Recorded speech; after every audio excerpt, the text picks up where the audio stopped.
Allô guys, vous avez accès pour voir le fameux documentaire depuis presque 2 ans qu'on l'attend de 50 Cent. Et moi, clairement, je suis restée sur ma faim. Si je m'attendais à être remplie, à recevoir de quoi, je suis restée sur ma faim. C'est de l'information qui était déjà dans les archives, qu'une DOA qui fait des recherches avait déjà accès à ça. Donc, et c'est là un petit peu le problème que j'ai avec 50 Cent. Beaucoup de personnes vont dire « Wow, 50 Cent c'est le héros, il a exposé Diddy ». Mais l'information est déjà dans les archives, guys, si on regarde, ok? Et même si vous ne me croyez pas que c'est déjà dans les archives, allez voir dès le début, j'ai mis dans la catégorie Diddy, les recherches de Diddy, qu'on parle de 91 dans le fameux match de basketball avec EVD, qu'on parle de sa mère faisait des freak-offs et tout ça. Donc tout ça, c'est des choses des archives qu'il a pris. Même l'entrevue de Kef D, celui qui avait été payé par Diddy, soi-disant, pour éliminer Tupac. L'entrevue est disponible aussi. Donc, j'étais comme... il y a des personnes qui l'ont remis et qui n'étaient pas nécessaires de mettre parce qu'ils n'ont pas apporté plus de poids. Donc, on sait qu'Elina Harper, celle qui était dans son groupe, dans le procès, elle n'a rien apporté. Dans le documentaire, elle n'a encore rien apporté. Oui, il était mauvais, il est chi. Mais en même temps, quand tu es impressionné de travailler avec lui, parce que quand tu travailles avec lui, tu vois qu'il a de l'ambition. Girl. Dans le procès, tu nous as perdu aussi dans le procès, tu viens nous perdre encore dans le documentaire. Guys, j'ai été sur ma faim. Donc, franchement, je n'achète pas cette histoire de 50 Cent en chevalier blanc. Donc, je ne sais pas si vous dites 50 Cent, c'est le héros. Oh my God, mettez-le comme président. Non. Quand 50 Cent s'attaque à Sean Diddy Combs, ce n'est pas un réveil spirituel qu'il vient nous faire parce qu'il est homme de pleine foi. Là. Pensez pas ça de lui. C'est un positionnement que stratégique, que son money, il est venu gratter sur le dos du gars qui est déjà à terre. Aussi simple que ça. Et pensez pas non plus, oh, parce qu'il est tellement sensible pour les victimes, pour Cassie et tout ça. Hell no! He doesn't care about them. Donc, c'est quand la bête est blessée qu'on sort le couteau. Aux États-Unis, ce mode opératoire est vieux, comme l'industrie. Quand un empire commence à brûler, les opportunistes viennent vendre des instincteurs qu'ils ont eux-mêmes trompés dans l'essence. Donc, ça veut dire, c'est exactement ça qu'on peut voir du cas de 50 Cent. Et vous allez me dire, mais Doa, il a apporté tel fait. C'est tous des faits qui sont ouverts. Imagine, moi, comme Doa, je n'ai même pas accès au contact pour aller voir les entrevues. J'ai accès à toutes les archives que vous avez accès, guys. Allez voir toutes les vidéos que j'ai faites avant. Et c'est pour ça que ça m'a déçu. J'ai dit, je pensais qu'il aurait ajouté plus de détails. C'est-à-dire que, déjà dans le cas en 91, vous savez, l'école, j'ai fait la vidéo sur ça, où dans le premier gros méfait de Diddy, il n'a pas été puni pour ça. Il y a eu près de 9 morts dans le match de basketball. Je m'attendais que dans le documentaire, j'ai vu qu'il a commencé à parler de ça dans le documentaire. Je me suis dit, yes! Il va peut-être, quand il dit qu'il allait faire des entrevues avec des personnes exclusives qu'on n'entend pas, je pensais qu'il serait peut-être allé voir la famille de ces victimes qui n'ont pas reçu aucune compensation de Diddy. Et Diddy, pour être sûr de ne pas payer cette famille, il a même fait en sorte que tous ces biens, ces choses, c'était pas enregistré à son nom. Il y avait 25% qu'il avait mis à André Terrell, 25% qu'il avait mis au nom de sa mère. Et au moment qu'il voulait reprendre le 25% d'André Terrell, il y a eu un petit peu de bad boy méthode. Bref, donc ça dure, c'est ça. Bref, guys, on va parler de tout ça. On est chez la Doa. It's about everything. On parle de ce que j'en pense.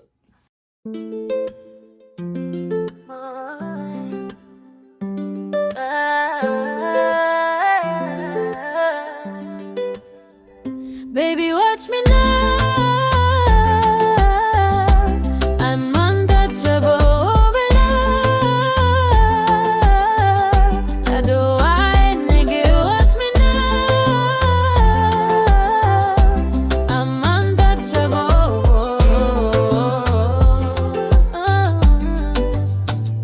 Nazali motema ya pouvoir. Na bezi mon lumière na nzoto na regard. là.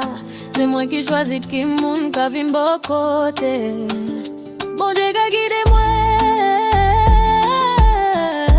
pas ni rete. Nazali moté maya pouvoir. Moi c'est un flanc qui j'allais lever. Fais son stop, c'est que moi ka briller.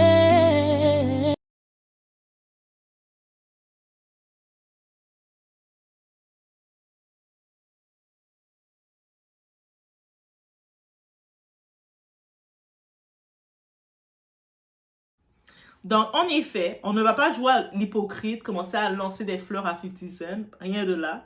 50 Cent ne défend pas les victimes par altruisme, il défend son image, son pouvoir, son avenir médiatique et surtout son statut d'homme qui avait raison avant tout le monde. C'est ça qu'il vient de dire. Ah, c'est moi qui avais raison, c'est moi, c'est moi. Mais il n'a rien fait là. Ce n'est pas de la morale, c'est de la haute stratégie.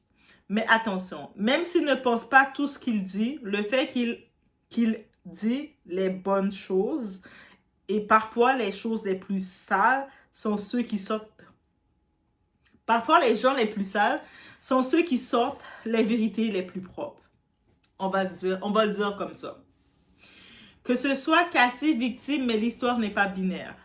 Je ne vais pas faire semblant. Oui, Cassie Ventura est une victime, mais non, le monde n'est pas manichéen. Elle est victime d'un système pervers, mais pas un enfant pur tombé dans le piège sans conscience. On va se comprendre. On se comprend sur ça. Ça n'enlève rien aux abus qu'elle a vécu. Ça ne retire rien à sa souffrance. Ça ne justifie rien. Mais ça nous empêche de tomber dans le conte Disney version Netflix. Cette industrie ne fabrique pas des anges, elle fabrique des dépendances. Le coup de maître que personne n'analyse. On préfère se focaliser sur les images, mais personne ne parle du vrai coup de génie de Diddy. Il n'a jamais payé le vidéaste inconnu, Ronnie Little Rod Jones, ni même 50 Cent. La seule personne qui a été payée jusqu'au bout, c'est Sting. Parce que lui, c'est un homme puissant, c'est un blanc, il est structuré et juridiquement dangereux. Tous les autres considérés comme jetables. Et je pense que c'est là, ça touchait, ça frappait encore plus Diddy. Donc, s'il avait respecté le travail des gens, payé des gens quand il fallait les payer, ça n'aurait pas tombé. Et là, toutes les gens qu'on a vu dans le documentaire, c'est des gens, mais qui avaient une facture non payée. On va se le dire honnêtement. The Reckoning, lourd mais pas honnête jusqu'au bout. Le documentaire de Reckoning qu'on retrouve sur Netflix est fort. On voit tout, c'est comme un degré de toutes les archives, toutes combinées ensemble, on va se le dire, mais il n'a pas été courageux, 50 Cent, avec ce documentaire, parce qu'il oriente au lieu d'enquêter. Et lui, quand il avait fait la publicité de ce documentaire, qu'est-ce qu'il avait dit? Qu'est-ce qu'il nous avait promis? Et moi, j'en parlais même, j'étais excitée. Et j'avais compris, je me suis dit, ok, c'est vrai, c'est le procès. Et à cause du procès fédéral, il ne peut pas encore le sortir, mais c'est tout à fait normal. Je me suis dit, et puis il disait, il va sortir des entrevues exclusives de personnes qu'on n'a pas encore entendues. Et justement, sur ce fait-ci, le drame du match de basketball de 91 est là. Et allez voir dans ma vidéo, j'en en parle. Mais aucune parole de ces victimes-là, des parents de ces victimes. Il y a même récemment, on peut regarder dans les archives, vous allez voir dans le basketball et tout, 91 de Diddy. Il y a le frère d'une de ces victimes qui devait être une infirmière. Et puis c'était une amie de Diddy à l'époque en 91 qui a perdu la vie. Son frère, il mentionnait aux journalistes que même une couronne, on parle pas d'argent là, vous savez quand vous perdez, parce que sa soeur qui avait perdu la vie dans ce match-là, c'était l'ami de Diddy. Diddy, dans les victimes, il y avait deux amis. Même une couronne de fleurs pour les funérailles, il n'a pas envoyé à cette famille. Par contre, quelques années plus tard, Diddy faisait un souper à l'honneur en hommage à B.I.G. où c'était 250 à l'association de B.I.G. vous savez, qu'il gère l'argent parce que Diddy a fait l'argent, plus d'argent, B.I.G. non vivant que vivant. Et ce frère-là avait reçu, comme ça, sans savoir d'où ça venait, une invitation à 250 $ le couvert pour venir assister à l'hommage de l'association de B.I.G. Alors que même pour le décès de sa sœur, une dizaine d'années avant, même une couronne, même une fleur, une rose, il n'avait pas reçu. Si c'est pas l'insulte pour dire, je sais où ce que vous êtes, je sais qui vous êtes, je m'en fous de vous. Mais par contre, je vous invite pour venir payer, vous asseoir dans mes événements. Eh, pardon. Pourquoi, dans ce documentaire-là, 50 Cent n'a pas fait un coup vraiment impact? Il n'a pas... Où sont les familles? Le frère, je suis sûre, s'il aurait donné une invitation, de dire, hey, parle-nous de cet événement-là. Rentre-nous dans les archives, on a vu le tout. Mais parle-nous d'aujourd'hui jusqu'à maintenant, qu'est-ce que tu penses de ce personnage, Diddy? En plus, ta sœur qui est décédée, elle avait été une connaissance, une amie à l'époque de Diddy. C'est pour ça qu'elle avait été invitée. Les survivants, parce qu'on sait qu'il y a eu 9 décès, mais il y avait le stade était rempli à pleine capacité à des milliers de personnes. Pourquoi il n'a pas essayé de chercher quelques survivants de l'événement pour expliquer comment ça s'est passé? Parce qu'ils avaient fait en sorte de bloquer toutes les portes. C'est ça qui est arrivé, le Axe-Physique. Le monde se sont tous retrouvés à un espace tout en dedans, et puis c'est ça que ça crée la panique, la sphysée et tout. Pourquoi il n'y a pas eu quelques survivants pour dire, eh, oui, en effet, les portes étaient vraiment bloquées, ils nous laissaient pas sortir. Pourquoi il n'y a pas eu des recherches pour aller chercher 2-3 survivants de cet événement-là? Où sont les voix que tu nous avais promis, 50 Cent, qu'on n'a pas entendues? Pourquoi tu n'as pas profité pour les faire se faire entendre dans ton documentaire? Et surtout, pourquoi présenter uniquement Diddy comme fautif, alors que dans cet événement, on sait que c'était l'événement de EVD. Oui, je sais, EVD est décédé, il ne peut plus parler, se défendre. Et Diddy était le promoteur. Mais c'était la tête d'affiche, c'était EVD, la vedette à l'époque. Diddy, c'était pas la vedette.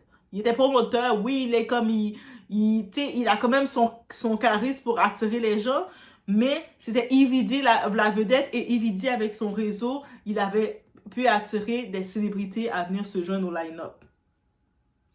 La vraie tête d'affiche de l'événement disparaît de l'équation. On parle juste de Diddy. Donc, la responsabilité médiatique est sélective. Vous décidez de qui doit être responsable de l'événement ou pas. Et ça m'a piqué. Juste dans là, j'étais piqué. Et là, maintenant, on va aller dans la fameuse partie Kef D, Biggie, Tupac. L'horreur qu'on n'osait plus regarder. On a entendu Kef D raconter le décès de Tupac Shakur, qui a dit qu'il avait été payé $1 million pour tout ça. Il a parlé aussi de la relation que Biggie, à l'époque, était l'ami de Tupac et tout. Mais il faut savoir une chose. C'est pas parce qu'on apprend quelque chose, mais parce qu'on entend enfin ce que tout le monde savait. Pourquoi? Vous avez accès à ça sur Internet, guys. Quand je vous ai dit, toutes les archives sont là, et c'est pour ça que ça m'a énervé. Toutes les archives sont là. Je sais, c'est plus facile, tout a été regroupé sur Netflix, c'est plus facile de le retrouver.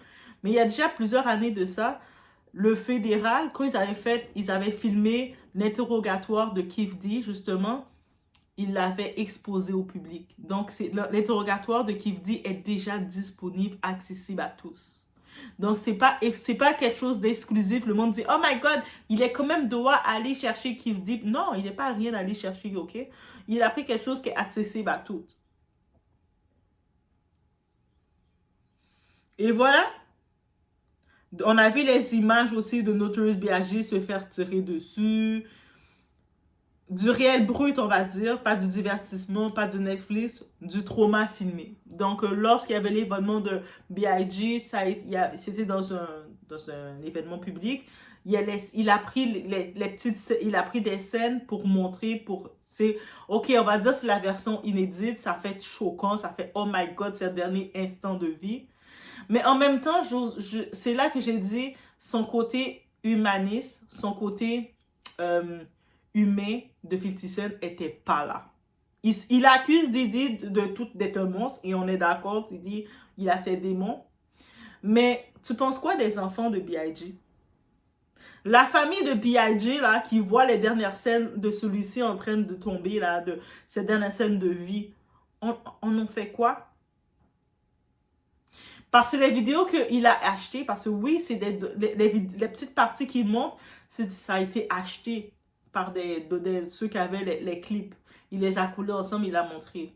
Il n'a pas pensé à la fille parce que B.I.G. a laissé 2 enfants, guys. Sa fille a une 30aine d'années, son fils maintenant, peut-être les 2, ils ont une 30aine d'années, même rendu là. Mais ses 2 enfants sont 2 adultes. Là, ses enfants, ils sont en train de regarder. Et puis, ils voient les dernières scènes de leur père en train de tomber comme ça. Je sais que 50 Cent, il s'en fout des enfants. Regarde, comme, il a son premier fils. Son premier fils, là. Marquis. Comment il a humilié son premier fils qu'il réclamait du temps avec lui. Donc, on sait qu'il n'a pas vraiment beaucoup d'amour pour les enfants, surtout si l'enfant n'est pas métissé. Oui. We're gonna say the thing we have to say. Mais bref, ça, j'ai trouvé ça un petit peu douteux de sa part. Et maintenant, on va parler du fameux André Harrell, le grand absent du procès moral. Ce que 50 Cent n'a pas osé toucher, la relation ambiguë avec André Harrell. Et ça, c'est, on regarde dans toutes les blogs, on fait les recherches, les doigts, n'importe qui, les dos assains que vous êtes, vous allez faire les recherches sur André Harrell, vous allez entendre que, tu sais, comment Diddy est rentré dans la vie pour devenir le stagiaire d'André Harrell, qui est un gros producteur, qui est un big boss de l'époque. Il est juste venu comme ça, « Hey, moi je suis Puffy, paf, paf, paf. » Et puis, André a fait, « Ya, ok, t'es mon assistant. On sait qu'il y a eu de quoi qu'ils ont dit, et puis, André Harrell,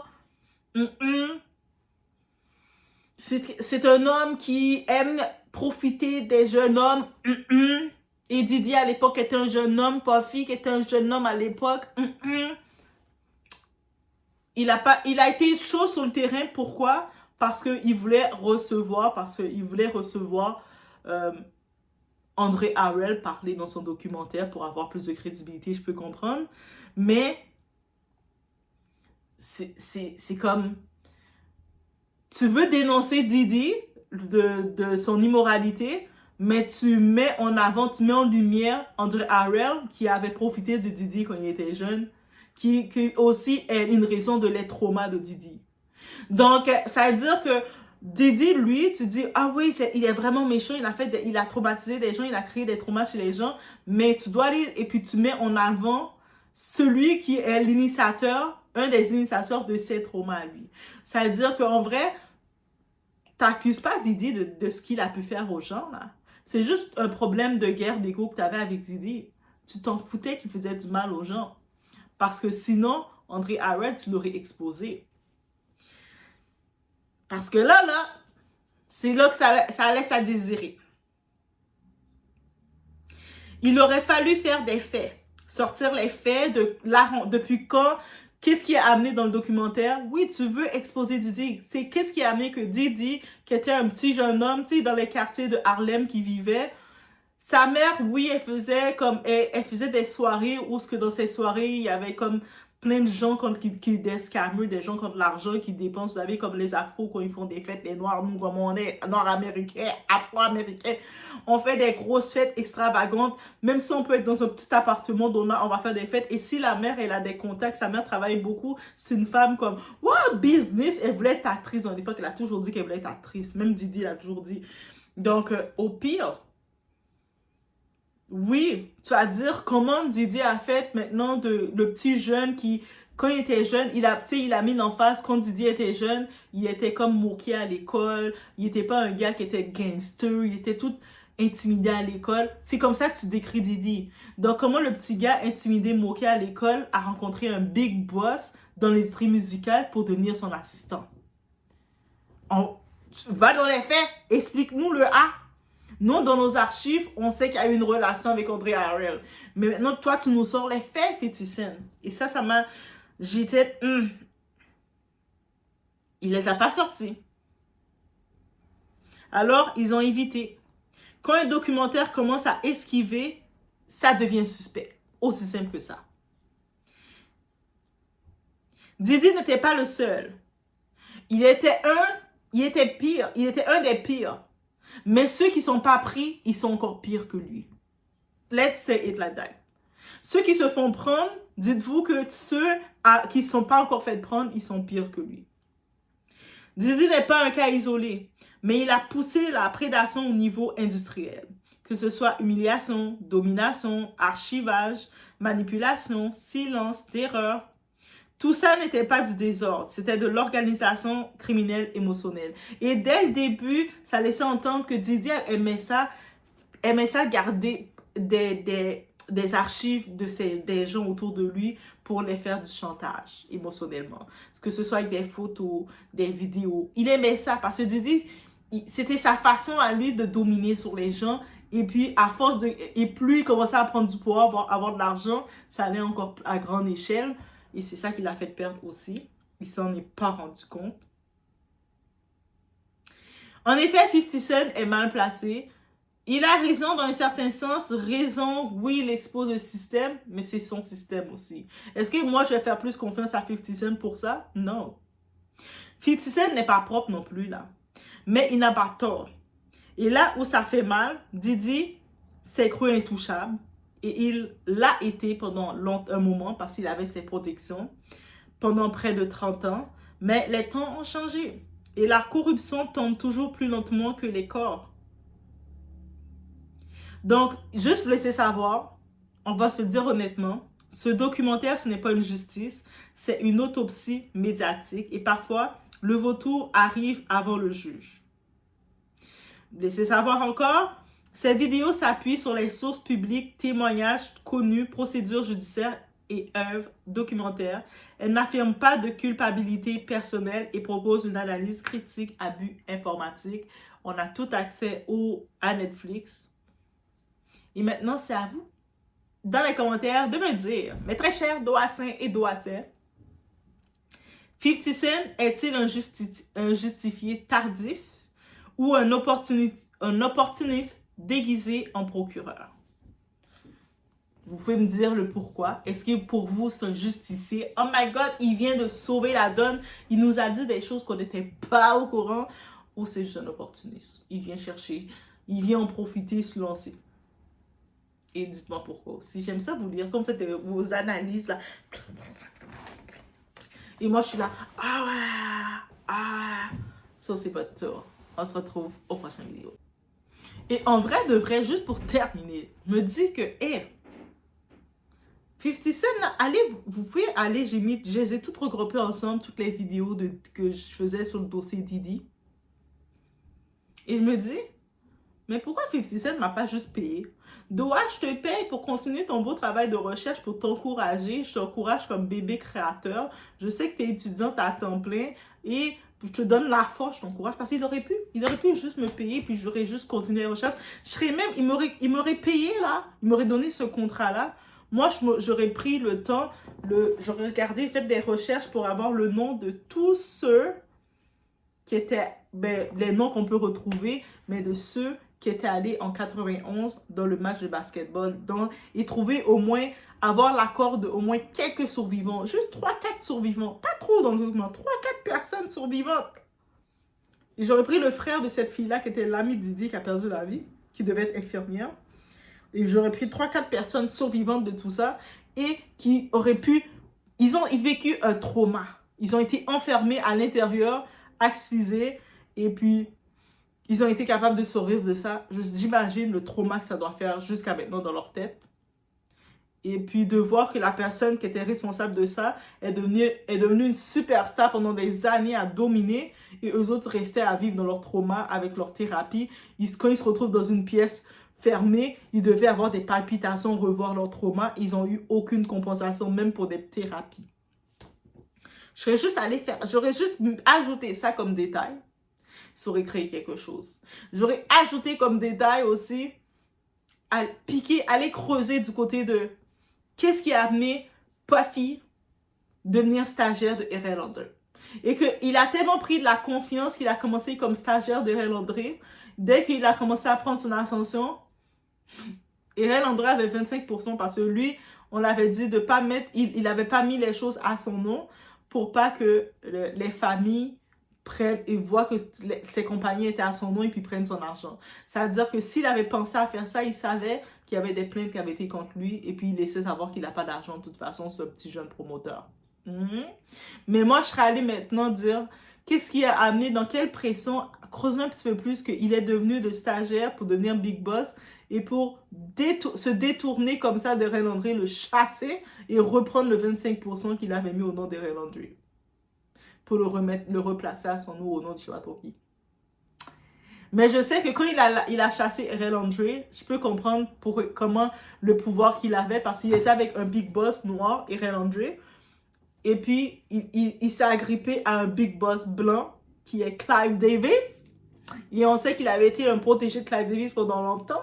Récemment, on l'a vu, il a fait... Clive Davis, c'est pas un secret pour personne, il est bisexuel. Il a fait un livre, sa biographie, où il expliquait ça. Il disait qu'il avait un partenaire qui était son amant depuis une dizaine d'années, quinzaine d'années. Puis, il décrivait ce soi-disant partenaire secret. Et puis, beaucoup de personnes faisaient des...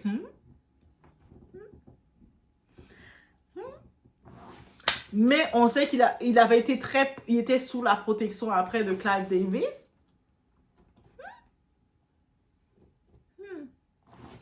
Bref, je vous laisse sur ce.